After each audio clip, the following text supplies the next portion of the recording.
Pai, do Filho e do Espírito Santo. Amém. Meu Senhor e meu Deus, creio firmemente que estás aqui, que me vês, que me ouves. Adoro-te com profunda reverência. Peço-te perdão dos meus pecados e graça para fazer com o fruto deste tempo de oração. Minha Mãe Imaculada, São José, meu Pai e Senhor, meu anjo da guarda, intercedei por mim.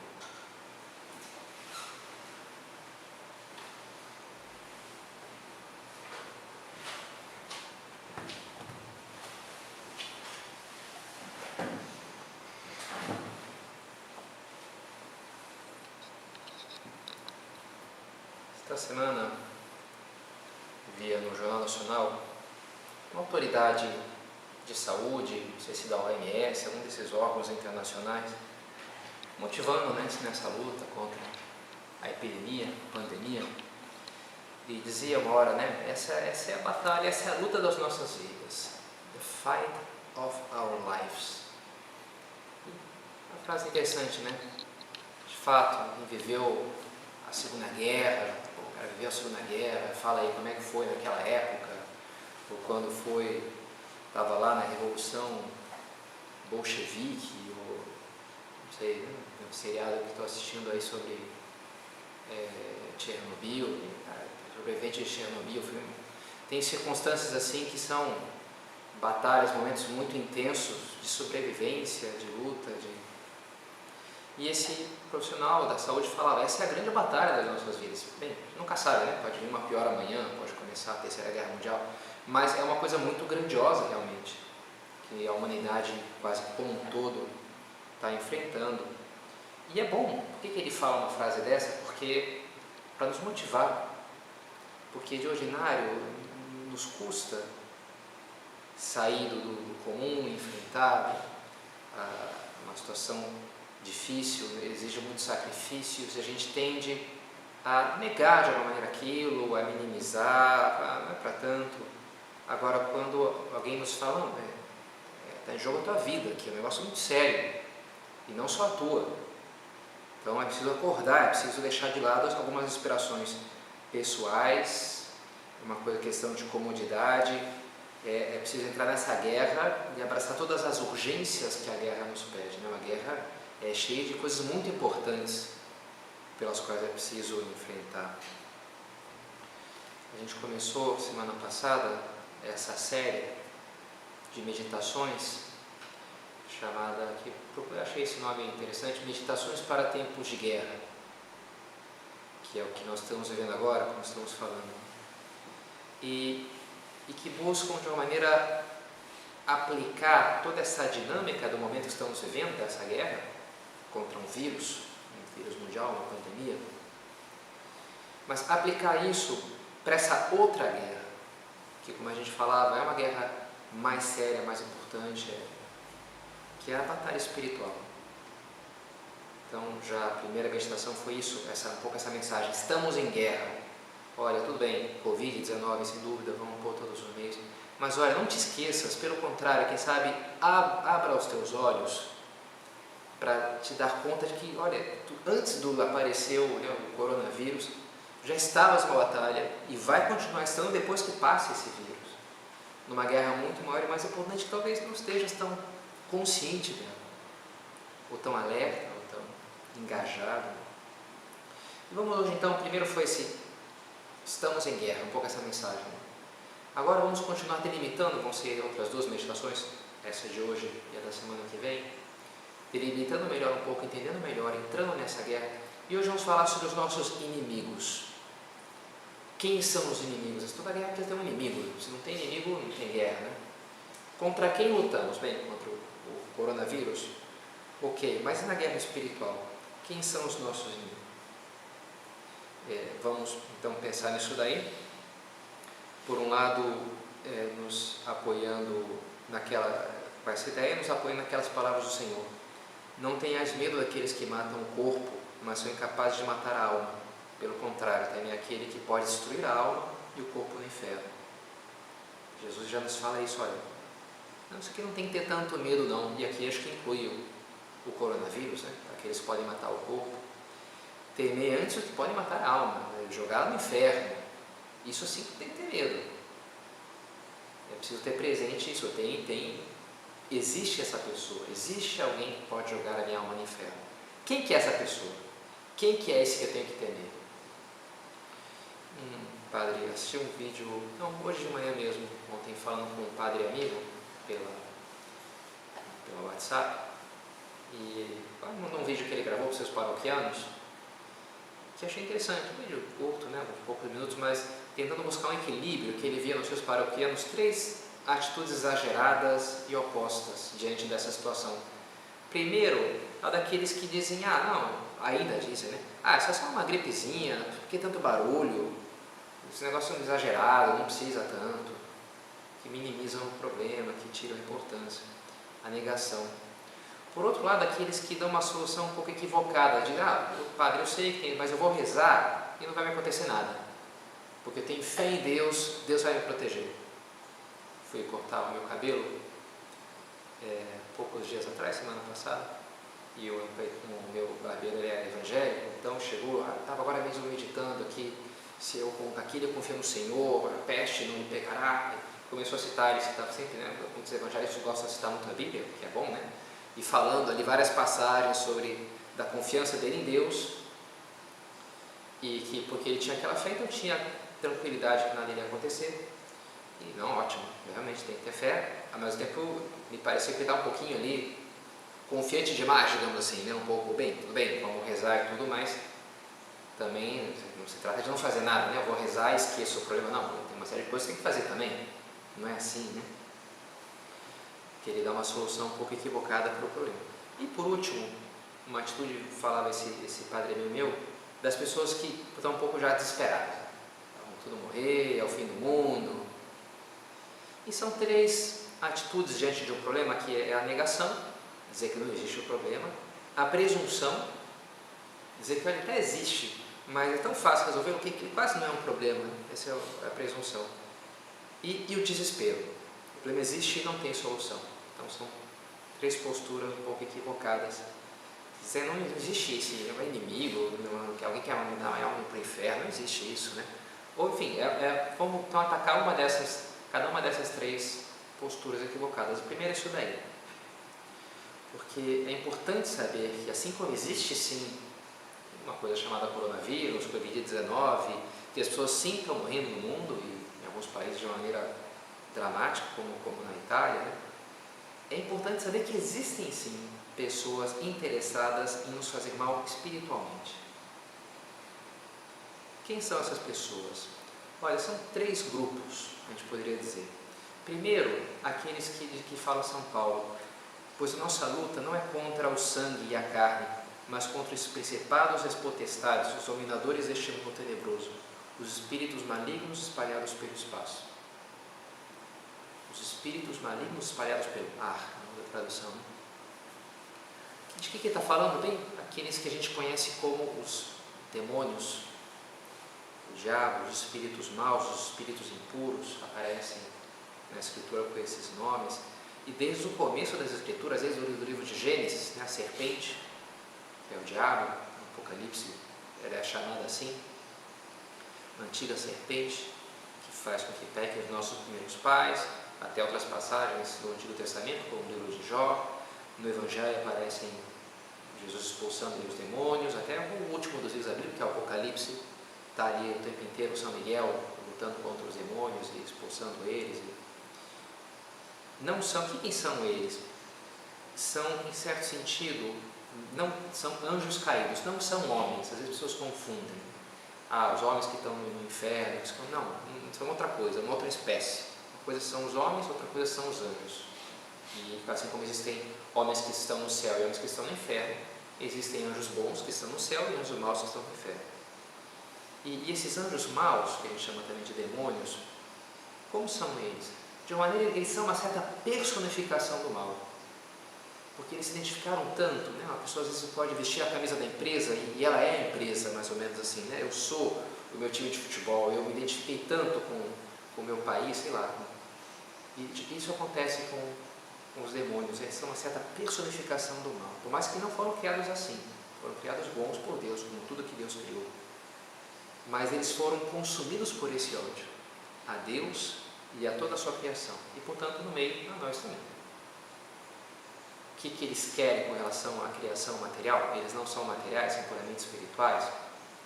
Querem a destruição, querem que todos os homens se condenem, querem provar que esse mundo é absurdo, que não faz o menor sentido esse Deus que se acha bom e criou a gente, vai todo mundo para o inferno mesmo, o homem é um absurdo, a criação não tem sentido. Aí o cara está sofrendo, cadê o Deus bonzinho? Aí é um pouco, claro, isso parece um pouco forte assim, mas se a gente olhar no nosso coração, talvez a gente tenha um pouco dessa experiência de raiva, de ódio, não é verdade? Que tudo se exploda quando o nosso orgulho foi ferido, eu quero mais que se dê mal, uma coisa de vingança. O homem tem a experiência do mal, é impossível negar isso. E os demônios são essa experiência que se identificaram com isso. E talvez em face a essa realidade, a gente possa tender a rejeitar isso, dizer, não, isso aí, sei lá, cara, não existe, isso é uma história muito fantasiosa, demônio, quem mais fala de demônio hoje, com a ciência, com tudo? E olha, não é só porque algo não se vê que não exista. Bem, o princípio é onde não vê o Covid-19, né? O coronavírus. Lembra-se vendo esse filme dos esposos, promessa esposa, os noivos, que têm lá a peste negra terrível, né? Narrada por vários capítulos. E tem lá uma hora um filósofo que prova filosoficamente que não existe a peste. Porque ele diz, olha, Aristóteles diz, né, que as categorias são tais. O tal, isso não é nenhuma, nem então não existe. E ele, então, na cabeça dele, é lógico, né, na história ele pega e morre, né, da peste. Naquela época não tinha ainda um microscópio para enxergar, então se eu não enxergo, não existe. Bem, não é bem assim, né? Às vezes as coisas vão mais além do que a nossa experiência imediata é capaz de captar. Então, dizer só não existe é uma mera solução fácil, mas que não soluciona nada, na verdade. Existem sim os demônios, né? E por isso a Bíblia nos alerta contra eles. São Pedro, na sua primeira epístola, sede sóbrios, vigiai, porque o diabo, vosso adversário, anda em derredor, rugindo como um leão, buscando a quem devorar. Vigiai. Não negar essa realidade, né? Ter coragem para encará-lo. O mal existe sim e está personificado nos espíritos impuros. De uma maneira, até quando a gente reza o Pai Nosso, né? O pedido final, livrai-nos do mal, em grego, risai remas apotoponeru, nos livra do maligno. Na verdade, a tradução mais literal é isso, né? Do tuponeru, o maligno, o malvado. Tudo bem? Pode ser entendido, as coisas se confundem, né? São a personificação do mal, é o mal, mas mais propriamente é o cara mal, ou coisa ruim, enfim, muitos nomes que se dá, né? Tuponeru, livra-nos dele. A gente pede isso no Pai Nosso. Jesus nos ensinou a pedir isso.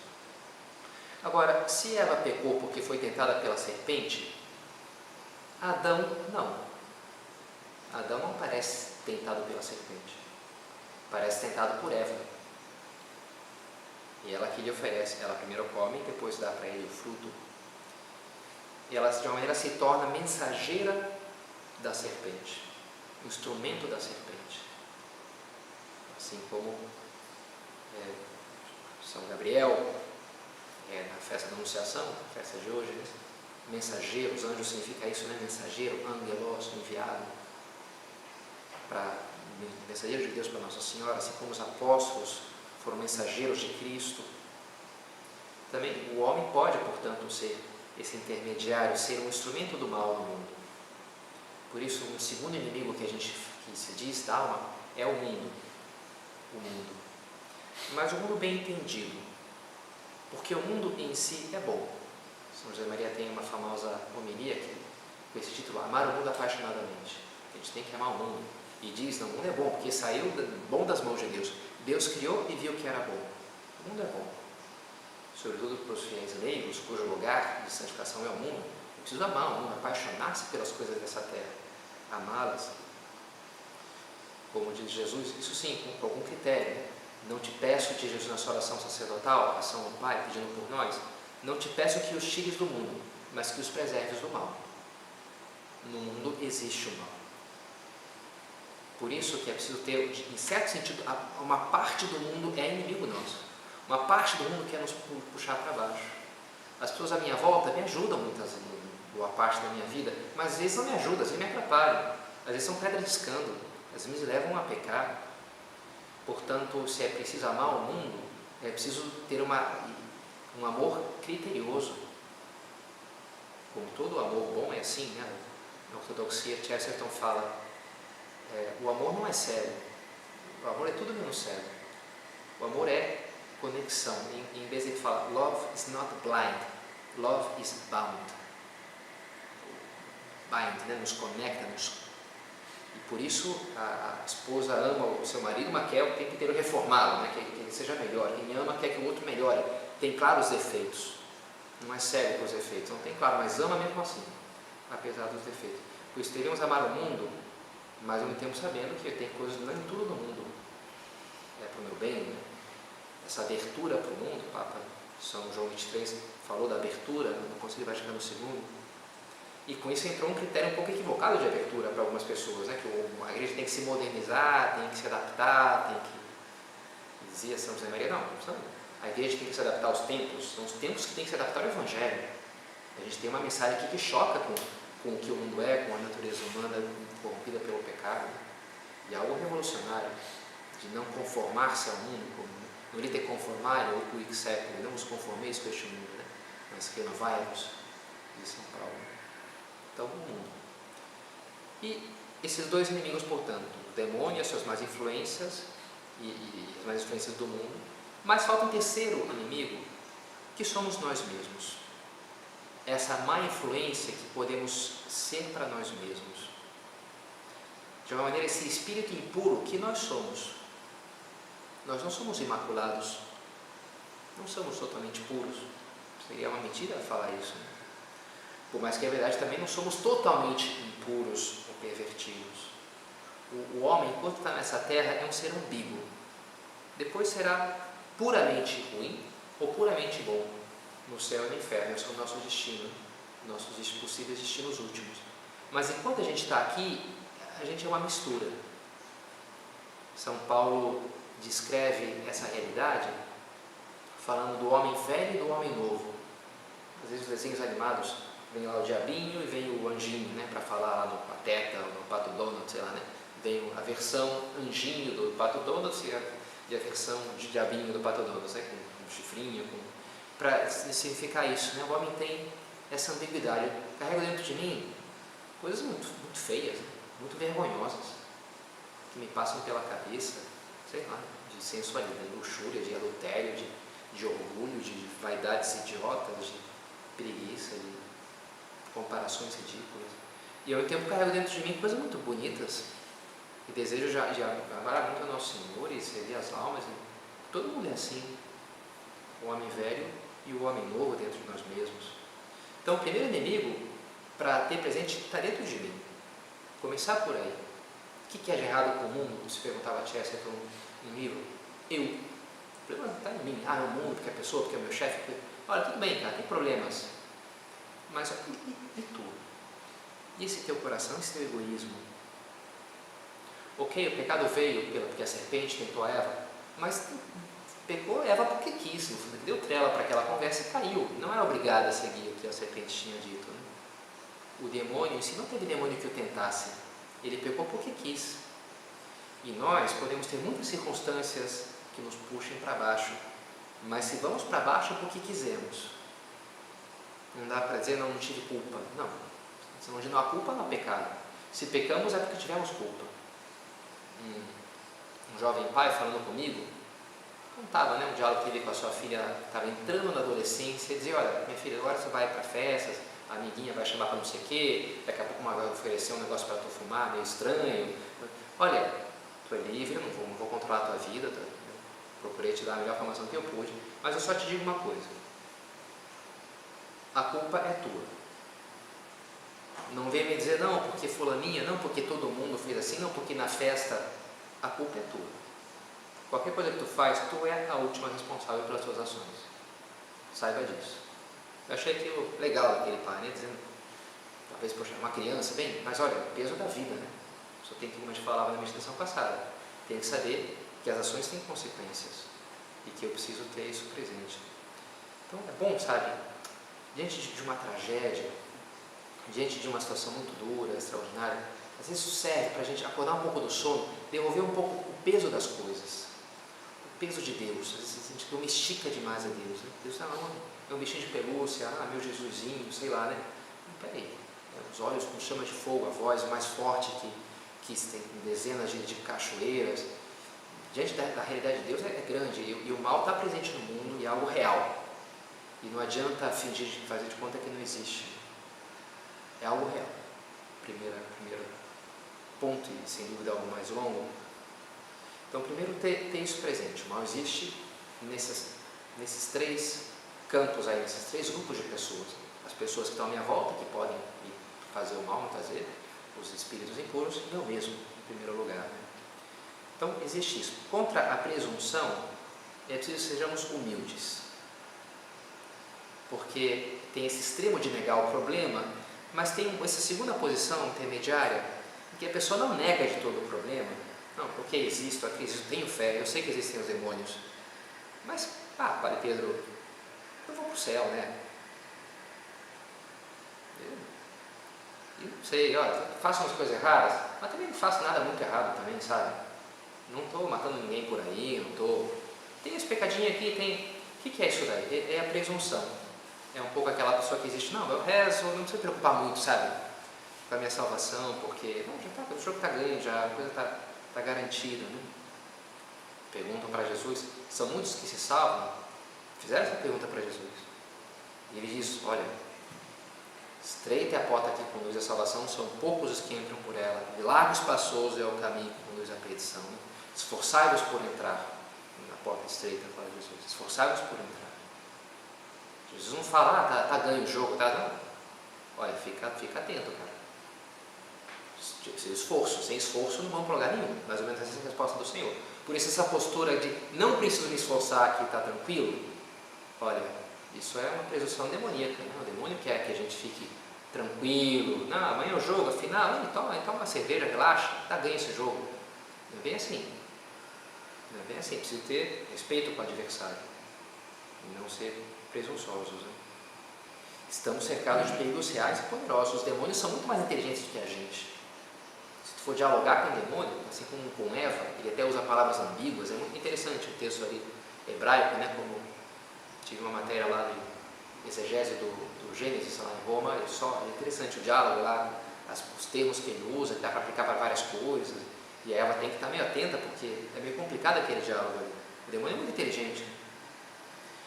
Temos todo um mundo à nossa volta que nos puxa para baixo, em vários aspectos, promovendo uma série de antivalores que fazem que estraga a vida das pessoas, aos milhares, nos nossos tempos atuais. Temos a complexidade das nossas paixões, que nos deformam a maneira de ver as coisas. A gente precisa de ajuda. E a boa resposta é que temos essa ajuda. Se existem os espíritos impuros, existem também os puros. Existem também os anjos. Como isso, né? São Gabriel, que vai se aparecer a Nossa Senhora, como os nossos anjos da guarda, São José Maria, que fala muito da santidade no meio do mundo, tem uma grande devoção dos anjos da guarda. Ele fundou o aposento no 2 de outubro, o dia dos anjos da guarda, nos animava a entender isso, essa realidade sobrenatural no ordinário. Esses anjos que são nossos aliados, que estão nessa batalha conosco. Claro, nessa batalha aí, no nosso coração. Ele mesmo um dia conta, né, uma biografia aqui, ele foi atacado do nada assim na rua e veio um outro cara lá mais forte, bateu lá, expulsou aqueles que estavam batendo em São José Maria e chegou no ouvido de São José Maria e falou: Borico sarnoso, burrinho cheio de sarna, né? Sarnento, e foi embora, e desapareceu. São José Maria nunca mais viu aquele cara. E ele explica que essa era uma maneira como ele se dirigia para Deus, como ele se via diante de Deus. Gostava nessa oração de dizer: este burrinho sarnoso diante de ti. E nunca tinha falado isso para ninguém, como ele tinha essa maneira. Então ele interpretou bem, sei lá, no anjo da guarda, acho que foi aquele cara ali, porque não tinha como saber dessa maneira, desse apelido que ele tinha dado a si mesmo. Interessante. Mas é verdade que, né, se ajudam para coisas assim materiais, às vezes tem devoção para o anjo da guarda, para pedir uma ajuda ou outra em coisas assim, achar vaga de carro, né? Um padre meu sempre pede para o anjo da guarda, ótimo, né? Pede para acordar na hora, ótimo. Mas, sobretudo, o interesse do nosso anjo da guarda é a salvação da nossa alma. Assim como o demônio não está tão interessado em fincar um tridente ou arrancar o nosso braço, ele quer arrancar o nosso coração, a nossa inocência, a nossa humildade, a nossa misericórdia. O nosso anjo está pendente também dessa luta. E é bom que a gente saiba disso, que peça ajuda, seja para ele, seja para Deus, para a graça em geral de Deus. Sem mim nada podeis fazer, mas aquele que permanece em mim e eu nele se dá muito fruto. Então, vencer a presunção com humildade, acudir ao Senhor, sabendo que sozinhos não estamos bem. Nada podeis fazer, sem mim nada podeis fazer. Se Deus nos deu um anjo da guarda, precisamos dele. Se temos pessoas que nos ajudam, assim como tem pessoas que nos puxam para baixo, eu vou atrás da direção espiritual, vou atrás, né, de falar com aquele sacerdote, eu vou atrás de pedir um bom conselho no momento de crise, usar os nossos aliados nessa guerra, temer os nossos inimigos e acudir aos nossos aliados, em definitiva a Deus. Via um videozinho que me mandou a minha mãe ontem ou anteontem, achei interessante, num gurizinho italiano. As crianças italianas é muito interessante como elas falam, muito pequenininhas assim, né?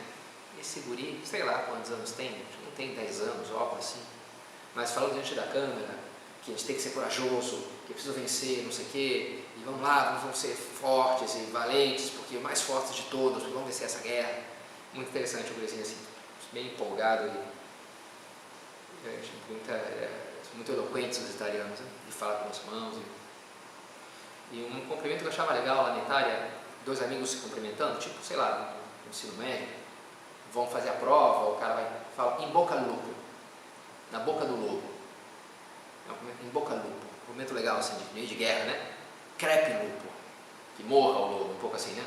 Então na boca do lobo e vão matar essa droga desse lobo, um pouco assim, de combate. Né? E é preciso ter isso também. Se contra esse desespero, precisamos ter essa fé em Deus, essa esperança, essa audácia. Se é preciso, de alguma maneira, respeitar o inimigo, para não entrar de salto alto, como a gente diz, né? Mas também não respeitá-lo desesperadamente, não temê-lo desesperadamente. Saber que com Deus temos a vitória. Como diz São Paulo, Cristo despojou os espíritos impuros, entregou-os a espetáculo público. Cristo vence os demônios e nos diz, eu não tenho mais, eu venci o mundo. Cristo vence o mundo. E vence também esse espírito impuro que é dentro de nós. Aquele que permanece em mim e eu nele, ele se dá muito fruto. Cristo perdoa os nossos pecados, vence a maldade dentro da gente. Eu te perdoo os seus pecados. Falou tantas vezes no Evangelho. Então é aí que a gente tem que pôr a nossa confiança. Os primeiros cristãos não temiam chamar-se entre si santos, porque ainda que se soubessem pecadores, de uma maneira ou era, sabiam que tinham a graça de Deus, que isso fazia forte para enfrentar o mal, para enfrentar o pecado. Então ter essa confiança, não distrair-se demais diante daquilo que é o sobrenatural extraordinário. Tem pessoas que se distraem demais com essa coisa de demônios, olha, a batalha está dentro de mim, e se eu me apoio em Deus, eu vou ter a vitória que Ele me dará. E por isso, vou aproveitar esse momento, para muitos de quarentena, de confinamento, para enfrentar essa batalha dentro. Escutava ontem um podcast de um homem que cometeu um crime e foi preso. E ele narra tudo que ele cresceu. E uma hora ele fala, olha, a prisão foi a melhor coisa que aconteceu na minha vida. Um negócio assim, uma frase forte, né? Mas porque forçou ele a, no fundo, entender como ele era mau. Ele dizia, olha, eu era de família rica, né? Trabalhava numa empresa lá de investimento, uma hora mentiu num relatório lá e aquilo teve uma série de consequências e levou ele para a cadeia. E quando no começo lá na prisão, queremos saber se tu é um guri bom ou um guri ruim. Não, claro que eu sou um guri bom, a good guy, ele falava. Mas ele começou a conhecer os outros caras lá na prisão, que tinham nascido em famílias super pobres, miseráveis. E uma hora um deles falava assim, cara, por que tu está aqui? É de se esperar que eu estivesse aqui, mas não tu. ele começou a se dar conta e dizer, bem, eu não sou o good guy da história, eu sou um cara legal. O cara legal é esse cara aqui, né? Eu sou the bad guy, the evil one, né? O cara mau. E que tive todos os meios para ser bom e fui mal, e não fui. E escolhi o mal, escolhi a mentira, escolhi trapacear e prejudicar os outros para eu me dar bem. E ele começou a enfrentar o mal dentro de si. Interessante, porque foi para a cadeia, porque foi defrontado com aquela situação difícil. Então, que bom que a gente também pare nessa crise, nesse momento de guerra, para olhar para o mal com coragem. Ao mesmo tempo de encarar que ele existe, e ao mesmo tempo essa coragem assim, de quem confia em Deus. Quem se apoia nele sabe que vai vencer com Cristo. São José Maria falava muito do recurso à Nossa Senhora, através do terço ele falava que é arma poderosa. O terço é arma poderosa. Como não lembrar a famosa Batalha de Lepanto, em que o Papa mandou todo mundo rezar o terço, era o começo da devoção do terço na igreja, e aqui os cristãos estavam em franca desvantagem numérica contra os muçulmanos, os turcos, e rezaram o terço e venceram uma batalha absurda de se vencer. E a partir de então, no dia dessa batalha de Lepanto, virou então a festa de Nossa Senhora do Rosário, o Papa instituiu. O terço nasce numa batalha, é arma poderosa. Então, que bom que a gente tem isso presente também para enfrentar essas batalhas da vida, a batalha espiritual, acudindo sempre a nossa Mãe, a Santíssima Virgem.